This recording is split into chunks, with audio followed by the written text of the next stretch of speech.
Hey everyone.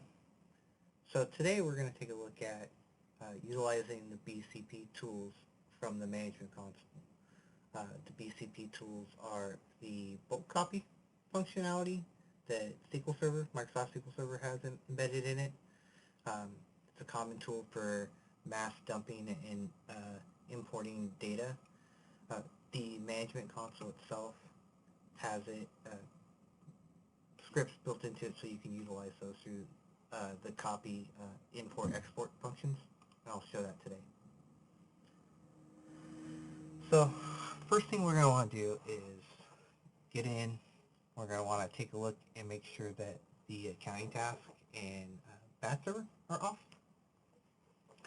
So one of the first things we're going to do is just go ahead and sign into the software. Make sure you're an admin.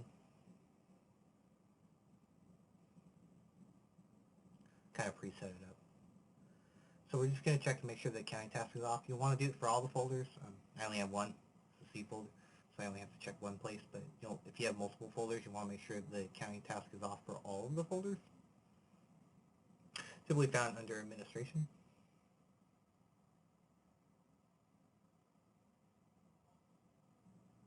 Down almost towards the bottom here. Yep, administration, accounting task. You just want to make sure that it's off. If it's on, you just want to click the deactivate and deactivate it. And then next you want to do is make sure that the batch server is off. So after you turn off all the accounting tasks, make sure that the batch server is off.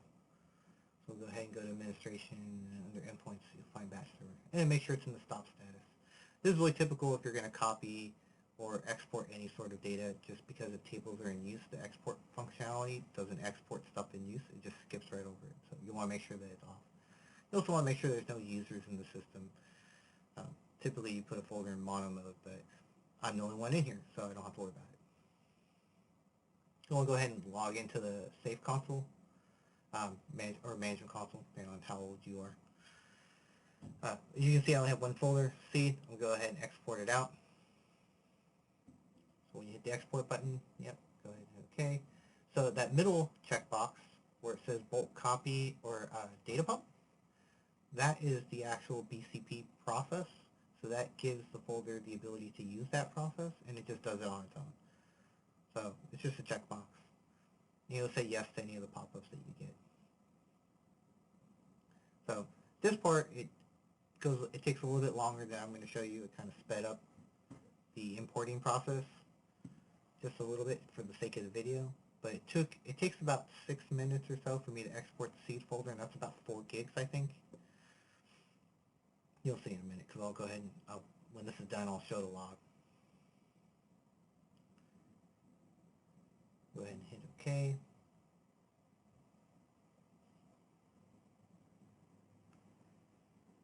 And if I go to the trace tab, you'll see it started at 23:21, and it ends, I think, around like 27. Yeah, 23:27. So about 6 minutes, a little over 6 minutes to export roughly 4 gigs worth of data.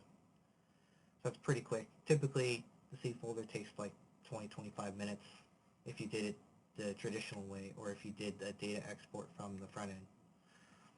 So we'll go ahead and just double check and make sure. I'm just navigating to the back end. We'll go ahead and check the SPT folder, and sure enough, there's all my stuff.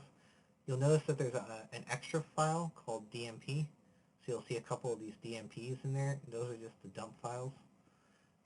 So one of the caveats with this is that you can't use the function to import stuff if it has not been exported in the same manner. So if you wanted to export the C folder, import the C folder with the same BCP process, you would have to use it in reverse too. So I'm going to go ahead and just make a copy of it, just show you how to import it. And I'll go ahead and I'll speed this up because I know it takes a long time to copy the seed folder. So I'll go ahead and jump the video forward a little bit like that, where it's almost done. I'm just making a copy just so you guys can see. So normally this is, if you wanted to make a test folder or a pilot folder refresh, you would use the copy, but I'm actually going to export it out like I just did. I'm going to give it a new name. Probably just call it test or pilot or something like that. Whatever you guys want to do for yours, it's fine. Like I said, this is all just to demonstrate. So I'm going to go ahead and rename it.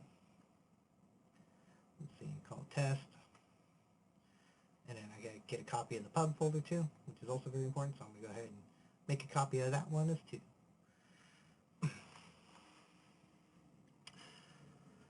So as soon as it starts its process, I'll go ahead and I'll skip the video forward a little bit so you don't have to sit and watch 20-25 minutes of it kind of copy.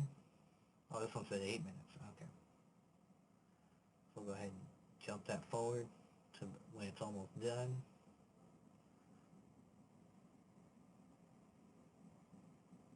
And should be finishing up any second now. 20 seconds. 10 seconds. 5. And done. So just rename the folder the same as we named the data folder. So we're just going to rename it to test as well. So the seed folder we exported with the bulk copy function. So we're going to do the same thing in reverse. I made a copy of the seed folder, called it test, and then I'm going to import it so you can see the same process. So in the same area, under folder tab, there's an import button. So if you've exported data out with the bulk copy, you can also import it. And so I'm going to do the test folder just like I was mentioning earlier. You can see that there is a third checkbox. It says import from DMP files with bulk copy. So that's exactly what we did on the export. So we're going to use that on the import. And it's going to cut the time down significantly. For the sake of video, I kind of sped this whole process up here, so it actually is going to go way faster than it really did. But when we look at the trace log, you can see the time stamp, so you'll see the difference. Only because nobody wants to sit and watch this import for 20 minutes or whatever it was. So I just kind of sped up the video. Go ahead and hit OK there. And then when I go check the trace log, you see it started around, I'll scroll up for a second, 23:49. And then if I go down to the very bottom, we're looking at 00:10.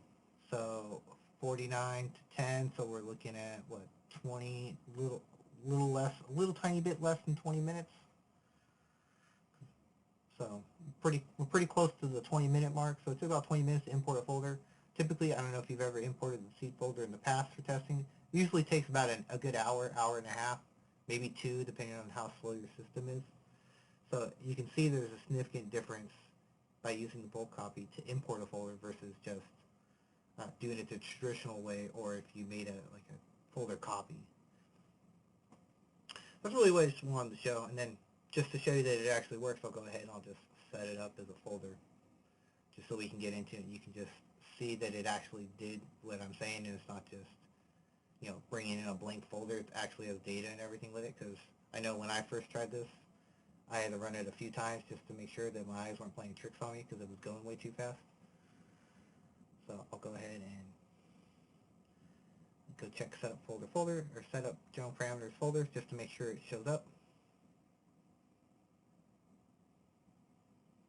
And it's there. And you see, I literally just copied the C folder. So we'll go ahead and go up to administration, go to endpoints, and I'm going to go ahead and create a new endpoint, call it my test. Yep, test. Tip here, always use the lookup if there's a lookup option. Try not to type stuff in if you, even if you know what it's called, because sometimes it doesn't pick it up always if it's not exactly written as it is exactly saved as. So I always use the lookup features when they're available. Now, super admin, we'll go ahead and save this, and then we'll sign out and sign back in. And we will go ahead and switch to that folder and try it out. So I always try to pick something that has a left list too. So not only the classic function, but a left list. So as soon as it's done loading, we'll probably go to like sales orders or sales quotes, something that has both something to show and then something on the left list to load. Because like an inquiry, it's not as testing of the connection as it is this. So if I can get data on the left list, that means it's able to pull a list from SQL. And if I can click on something to load the data, it's able to get what I want. So as you can see, I was able to copy it and load it up. And this video is about 10 minutes, and I think I sped up about 20 minutes of it. So thanks for taking a look.